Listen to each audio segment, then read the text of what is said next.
Living near a forest can lead to many adventures. Bella lived in a village which was surrounded by a thick forest. One day, a handsome young stranger arrived in her village. He said his name was Abhishek. He brought with him a basket of rare, delicious fruits.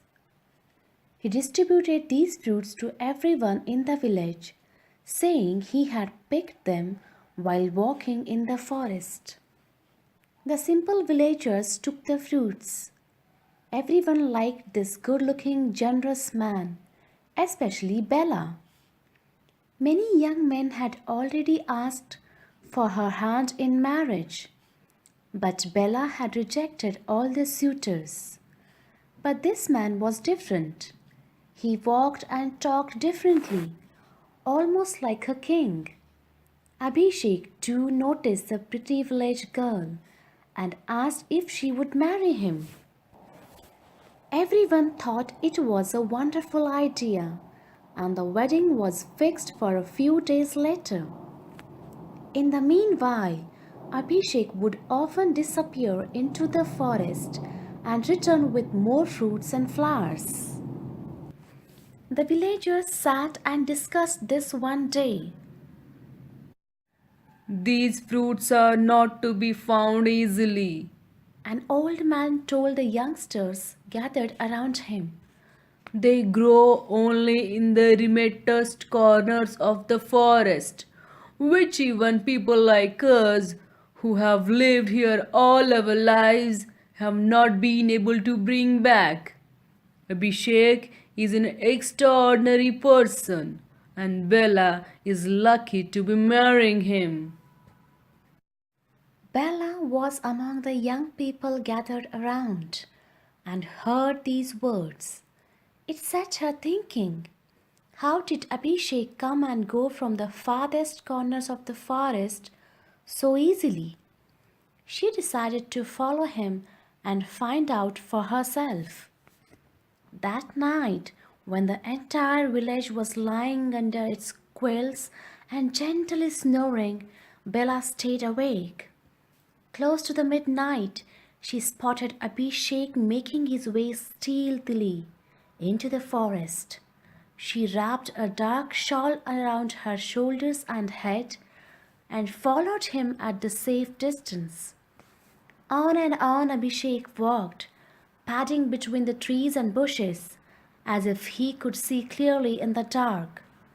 Bella stumbled a bit behind him but kept up. After all, she had grown up among these trees. Finally, Abhishek stopped in a little clearing. Then, to Bella's horror, he took a quick look around, muttered something under his breath, and, in an instant, turned into a snarling, majestic lion. He gave a mighty roar that brought all the other animals of the forest scurrying into the clearing. Abhishek the lion then spoke in a human voice. "Gather now, my animals. Bring to me the best and most delicious fruits from all parts of the forest.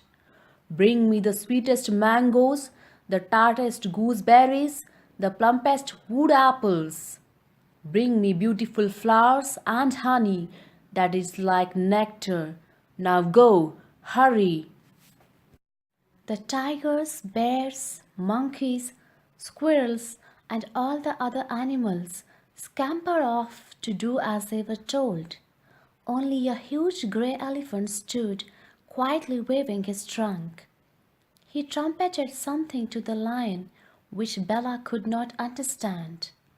But then the lion replied in his human voice, and what he said made Bella's hair stand on end. You ask why I'm doing this, my elephant minister? So that the people of this village too become my slaves, like the animals of this forest. Once I marry that foolish, proud girl, I will show them my true colors. They will provide me the best meat, do whatever I say. We will be able to eat humans whenever we want. Bella did not stop to hear or see any more. She turned and ran back as fast as she could. The next morning, she found Abhishek sitting in the middle of the village, surrounded by the old and the young alike, distributing his gifts. Where earlier she would have admired his golden brown complexion, his strong arms and royal bearing, now she could only see signs of his animal nature. Shivering, she went and told her father everything. At first, he did not believe her. It was just a bad dream, my child. He said, trying to calm her down. But when she insisted she had seen everything with her own eyes, he started believing her. His daughter was brave and sensible, and would never try to make him believe such a strange story for no reason. They went to Bella's uncle and told him the story. Together, they came up with a plan to get rid of the impostor lion forever. Bella's uncle used to be a wrestler and was large and hefty, with a deep, gruff voice. That night, Bella got 4 big black blankets and 2 long sticks. Then she made her father sit on her uncle's shoulders, and she climbed up on her father's shoulders. She wrapped the blankets tightly around them all. She took the 2 sticks and placed them on 2 sides of her head. Now they looked like a large black monster with 2 huge horns sticking out of its head. They made their way to Abhishek's hut. They stood outside and shouted out in 3 different voices. You, lion, come out. Abhishek was preparing to go into the forest and was shocked to hear a terrifying voice address him as lion. He peeped out. In the light of the half moon, he saw a big black creature with 2 horns standing at his door. He was scared. Who are you? He asked in a shaky voice. I am the guardian monster of this village. Many years ago, the villagers had helped me, and I had promised I would come to their rescue if ever they needed my help. I have heard from the jungle grapevine that you have your eyes on this village. Be aware, you will have to first fight me before you can lay a hand on even villager's hair. Abhishek the lion backed into his hut in fright. A monster as guardian. Why he had never heard of this. Just then the pretend monster took a step forward and lurched towards him. Bella's uncle let out his finest, loudest roar. That was enough. The lion impostor took to his heels and fled into the forest.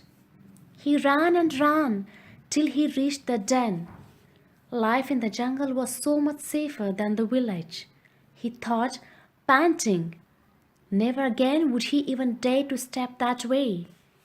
Meanwhile, in the village, Bella, her father, and her uncle threw off the blankets and sticks and did a dance of joy. The next morning, everyone wondered what had happened to Abhishek and came to console Bella because they thought her fiancé had run away. Bella listened to all of them and smiled secretly to herself.